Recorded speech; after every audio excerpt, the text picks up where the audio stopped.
Dzina la Tate ndi la Mwana ndi la Mzimu Woyera. Amen. Ndikulandireni abale ndi alongo pano pa Tiyankhuleni Ambuye. Ndi mwezi watsopano, tsiku latsopano. Lero ndi pa 1 Juni chaka cha 2022. Tikuyamba Juni ndi chaka cha Malitiri, Justin the Martyr, Justin Malitiri. Kusonyeza kuti mwezi uno wonse zochitika zathu zikhale nsembe kwa anthu ena. Justin the Martyr anabadwa ku Samaria pa chaka cha 100. Iyeyu ndithu analowa Chikhristu ali pa zaka 30, ali ndi zaka 30. Analophunzira kwambiri maphunziro a philosophy. Ndipo chifukwa cha kuphunzira kwake atalowa Chikhristu anathandizira kwambiri ndi zolembalemba zake ndi nzeru zake kuzamitsa chiphunzitso cha Chikatolika, makamaka kuti timvetse miyambo ya ubatizo, miyambo ya Ukaristiya ndi masakramenti ena. Kudzera nzeru zake anathandizira kutsutsa maphunzitso ena abodza. Ndipo pamene anali atatembenuka mtima, anakana kupembedza mafano amene mfumu ya nthawi imeneyo Marcus Aurelius anali kuyika lamulo loti anthu azipembedza iye. Pa chifukwa ichi iye ndi anzake ena anaphedwa pakudulidwa khosi mu chaka cha 65 AD. Monga Justin Woyera atithandize kuti nafenso tifere mpingo wathu, tifere choona. Mawu oyamba tsiku la lero akuchokera m'buku la Ntchito za Atumwi, mutu wa 20 ndime ya 28 kulekeza 38. Amene akutiwerengera mawu oyamba ndi a Felix Likubwe, a Catholic Main Organization CMO, kuchokera ku St. Patrick's Parish mu Archdiocese ya Lilongwe. Ndipo mthenga wabwino ndi monga adalembera Yohane Woyera, mutu wa 17 ndime 11b kulekeza 19. Amene akutiwerengera mthenga wabwino komanso kutigawira mawu ndi Father Francis Damaseke, a National Coordinator for Catholic Social Communications and Research Commission ku ECM. Tiyeni abale ndi alongo tisinkhesinkhe limodzi. Mawu a m'buku la Ntchito za Apostoli, Ntchito 20 kuyambira ndime ya 28 kulekeza 38. Pa nthawi yomweyo Paulo adawuza akulu ampingo ku Efeso, Mzimu Woyera adakuyikani kuti muziyang'anira mpingo wonse. Sono muzisamala nokha ndipo musamalenso mpingowo. Wetani nkhosa za mpingo wa Ambuye umene iwo adawuwombola ndi magazi awo. Ndikudziwa kuti ndikadzachoka ine padzalowa mimbulu yoopsa pakati panu, imene sidzalekerera nkhosazo. Ngakhale pakati pa inu nomwe padzauka ena olankhula zonama nkumakopa ophunzira kuti awatsate. Ndiye inu khalani maso. Kumbukirani kuti pa zaka zitatu usana ndi usiku sindidaleke kulangiza aliyense mwa inu ndi misozi. Choncho tsopano ndikukuyikani m'manja mwa Mulungu. Mawu ake aonetsa kukoma mtima kwake, akusungeni bwino. Mawuwo ali ndi mphamvu zakukulitsa mpingo. Ndikukupatsani madalitso onse amene aja Mulungu akusungira anthu ake. Sindidasirire ndalama kapena zovala za munthu aliyense ayi. Inu nomwe mukudziwa kuti manja angawa adagwira ntchito kuti ndipeze zimene ine ndi anzanga tinkasowa.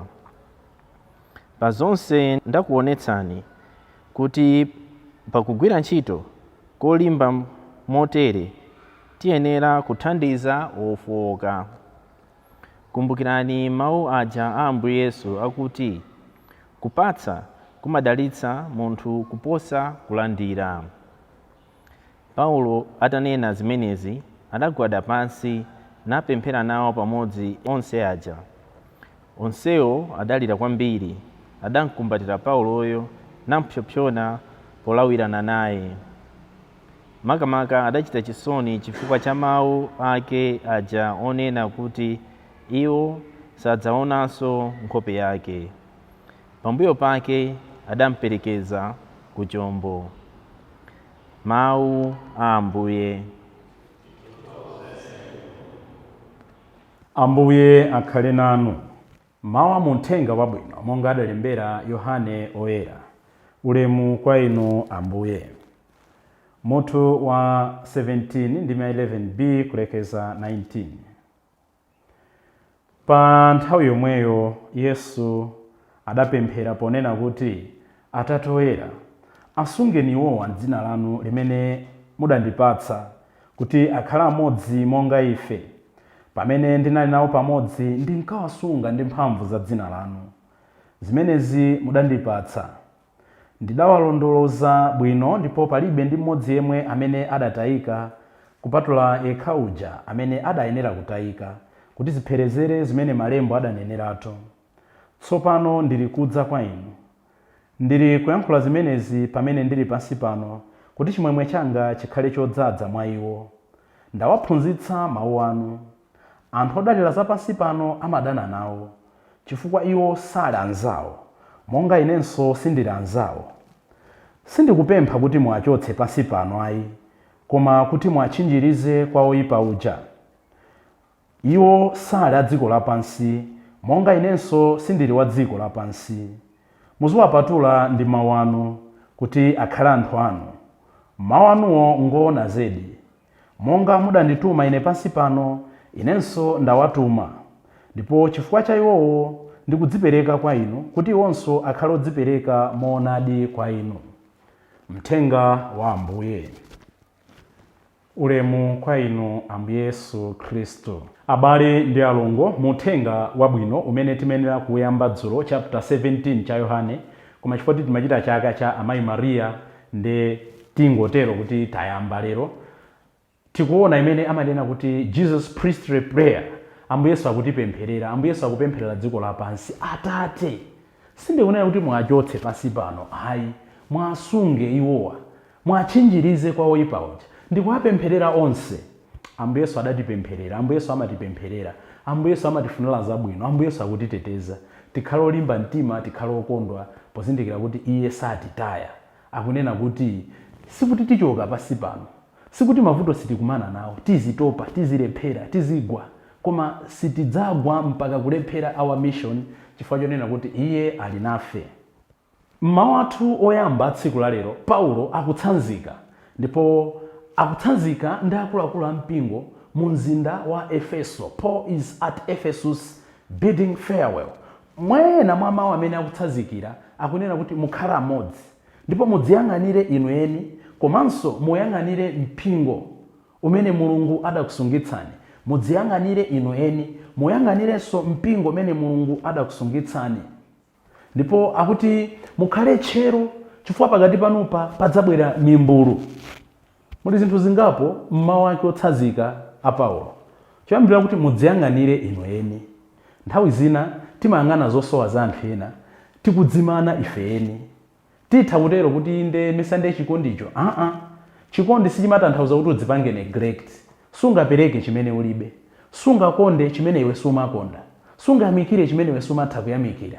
So choyambirira ifeyo timange moyo wabwino mkatikati mwathu. Timange banja labwino, timange mphakato wabwino, ndimange chikondi mkatikati mwanga, ndimange mtendere mkatikati mwanga. Ndidziyang'anire bwino ndi cholinga choti ndiyang'anirenso anthu ena. Kenaka Paulo akuwalangiza kuti muyang'anire bwino mpingo wa Mulungu umene adakusungitsani m'manja mwanu, nsambi wa Mulungu umene adakusungitsani m'manja mwanu. These words denotes that pamene tapatsidwa udindo, nkulakwa kumanena kuti anthu anga, parish yanga, diocese yanga, mphakati wanga, ayi, gulu langa, ayi.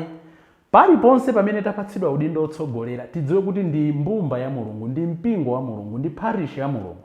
Choncho tigwire ntchito ngati akapitawo chabe, akazembe chabe. We are stewards of God's treasures. Nchifukwa kunena kuti muyisamalire mbumba ya Mulungu. Akuti pakati panu padzabwera mimbulu yowononga. Mwina tisanang'ane nkhani ya mimbulu imeneyi, tidzifunse kaye kuti kodi ineyo sindine mbulu? Kodi ineyo ndine mbusa kapena mbulu? Mwina ndimadzona ngati mbusa pamene ndine mbulu. Pakati panupo padzabwera mimbulu yowononga. Mimbulu yochoka kutali ndi yoopsa, imaonongadi. Koma believe you me, mimbulu yoopsa kwambiri ndi mimbulu from within. anthu amene ndi akatolika nkumaphunzitsa akatolika zawo zonama ndi amene ali opsa kwambiri. Anthu opsa amene amadana ndi mpingo sa Asilamu, anthu opsa amene amadana ndi mpingo sa Seventh Day, anthu opsa amene amadana ndi mpingo sa CCP, anthu opsa amene amadana ndi mpingo sa Mboni, anthu opsa amene amadana ndi mpingo ndi akatolika amene samachita za chikatolika. Dzifunseni kuti amambitsa mikangano mu mpingo ndani? Nda mipingo ina? Ayi, akatolika omwewo. Dzifunseni kuti amene amayambitsa kuti anthu azinyinyirika pamene pali nkhani yopereka mu mpingo ndani? Nda akatolika amene amadziona unkhala kale. Ife pali chipando linabwera kale, panali azungu pano, panali pikadi pano, panali ndani pano, samachita izi, mwana utuza chani? Ine ndimakuona mmene umapita seminary lero utuza chani? Amene aja ndi anthu opsa, mimbulu from within. Anthu amene mumphakati safuna wina aliyense atenge udindo koma iwo, kapena anthu amene iwo akufuna, kapena anthu amene amawaphwekera kuti azalamulira, mimbulu yoopsa. Paulo akunena kuti musamale pakati panopa padzabwera mimbulu. Nde ine ndikuonjeza mawu a Paulo kuti mmbulu woopsa ndi umene uli mkatikati mwathu. Amene amaononga mabanja si anthu ochoka kunja. Mwamuna atha kuononga banja lake ngati sasamala, mkazi aononga banja lake ngati sasamala. Ineyo amene angandononge unsembe wangawo si wochoka wina kutali. It's how I manage and handle myself. Tidzisamale ifeni kuti tisamale mbumba ya Mulungu. Kenaka Paulo akwalangiza kuti mudyetse ndi kuteteza. It's not enough kudyetsa kokha, muteteze. Protect the flock bestowed to you. Ndinamva chisoni mkatikati mwa sabata yatha kuona mzibambo wina kumulanje uko atamangidwa. Nkhani yake akuti illegal mining, amachita ntchito zofukula golide mopanda chilolezo, titero chichewa chake. Sitili pano kulimbikitsa kuti anthu azichita mchitidwe ngati umenewo, koma taonani ndi anthu angati osauka choncho. Kungomuona munthuyo nkumva nkhani yake uchitaone kuti akungofuna chakudya chathu cha lero kuti akadyetse ana, akatsamale banja, akagule sopo wa dolayo, akagule mchere wa dolayo, akagule shuga akusowayo. Sindikunena kuti anthu akaphwanya lamulo asamazengedwe mlandu kapena asamayikidwe malo oyenerera. Koma my point is, Paulo akunena kuti tetezani nsambi wa Mulungu. Ife amene ndi adindo timateteza bwanji anthu ngati amene aja? Kummanga unyolo, ukamponya galimoto ndi chipongwe, ana ake uku akuvunda alibe chakudya. Koma tione anthu amene akuba zinthu. Tamva zachitika posachedwa. Sitifuna kutchula mayina pano. Tamva zikuchitika m'dziko muno nkhani zakatangale. Ndanthu angati anthu olemera amene nkhani zawo zimatenga zaka, ena zaka 15, ena zaka 20, ena zaka 30, ena zaka 80, ena mpaka tidaiwalako nkhani zawo, ena nkhani zawo zimangothera m'mazira. Timangoona nkhani zimadzabeba pamene amangidwa akangotuluka bero injection. Pamene the poor, we are failing to protect them. Akalakwitsa ngakhale oba nkhuku, ena kukumana ndi mob justice, ena ndithu amenewo nkhani yakenso imathamanga kwa basi. Lero amugwira amawa yopita ku koti amugamula zaka 7 kundende. As government, as the church, are we protecting nsambi umene Mulungu adatipatsa? Honestly and sincerely, amene amapanga boma ndife tomwe, amene amapanga ziganizo ndife tomwe. Muli aphungu achikatolika, muli anthu amene timapemphera nawo m'maparish, ena ndazi zathu timacheza nawo. Are we protecting the poor? Ndikangati takhala tikumva kuti mitengo ya mbewu isintha, soya akwera, chimanga chikwera, fodya ayenda bwino. Ndikangati takhala tikumva kuti akukambirana ndogula zinthu, koma zinthu ndikangati zakhala zikusintha. Paulo akunena kuti protect. Nchifukwa mpingo wathu umanena nthawi zonse kuti amene amalandira thupi ndi magazi a Khristu azikhala nayo imene timanena kuti preferential option for the poor, kusankha mwadaladala kuti ndikhala mbali ya the voiceless. Nchifukwa chake mu mpingo wa Katolika tili nalo bungwe la Catholic Commission for Justice and Peace. Inde sitingafikepo pa zonse, koma tatiyeni aliyense autenge udindo opanga protect the flock of God. Tikuona kuti pamene akutsanzikana akuti onse aja adakweza manja kumwamba nagwada, ndipo anali kumpsopsona kunkisa Paulo, ndipo atapemphera adalekana iye adatsanzika. Tamva panali misozi. You can imagine ngati matha upanga visualize, inali nkhani yomvetsa chisoni. Kuti Paulo wachitira zazikulu, waphunzitsa zambiri, wateteza, wakumana nazo, koma tsopano akutsanzikana naye ku Ephesus. Chimene tikuona apa nchionera kuti no matter how good something is, no matter how strong something is, no matter how beautiful something is, no matter how powerful something is, all good things must come to an end.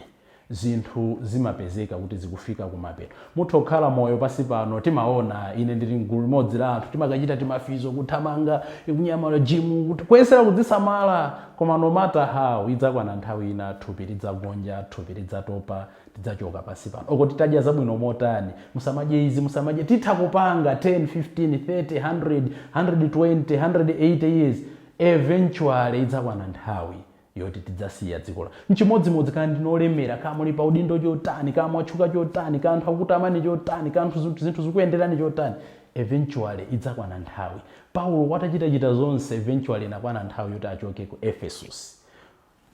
Tisakhale onyada, tisakhale osimbwa, tizikumbukira one day we'll return. Monga ananena Mother Teresa, we'll return to our homeland which is heaven. Potsirizira tikuona kuti mkutsazikana kwawo malangizo onse wapereka, ngakhale anthu akulira onse akumaliza ndi pemphero. In everything that we do in life tizimaliza ndi pemphero. Nchifukwa tikapemphera pemphero lathu lotsirizira lizikhaonena kuti Ambuye mudzandipatse imfa yabwino, kuti tidzamalize tili anthu okondwa. Paulo akumaliza ndi pemphero. No matter what, tisiyane ndi mtendere. Pemphero ndi mtendere, pemphero ndi chikondi, pemphero ndi kudalira Mulungu. Ngakhale banja likutha, siyanani mwa mtendere. Amunanga ndavomereza tikusiyana, ndikuthokozeni pa zabwino izi munandichitira. Amoyo salekana. Believe you me, this is the way. Osati pokasiyana banja, amuna amene amakodza pogona, amuna amene ndi chimadyo, amuna amene ndi wankhaza. Ayi. Ine ngati wansembe, inuyonso ngati anzanga, muli nawo anzanu. Kama mukufuna tisiyane, tisiyane mwa mtendere. Takhala limodzi, tadziwana zaka zingapo, chabwino mato akhwima kulekana. Amoyo salekana, Ambuye akudalitseni tizionana. Believe you me, koma anthu limafuna posiyana, titakhapirana kosathwa, mwagawana katundu, tisatero. Paulo akusiyana ndi anthu ku Ephesus ndi pemphero. Kodi ino ndi ine taphunzira chani moyo wa Justin the Martyr, nanga nkutsazikana kwa Paulo ndi anthu aku Efeso? Tikuphunzira chani? Talola Ambuye atipatse mtima ozindikira kuti palibe chamuyaya, nchifukwa chake zipatana naye Mulungu mpemphero nthawi zonse. Dzina la Tate ndi la Mwana ndi la Mzimu Woyera. Amen. Kuna dulo, tibwana tisimuka, chero adani na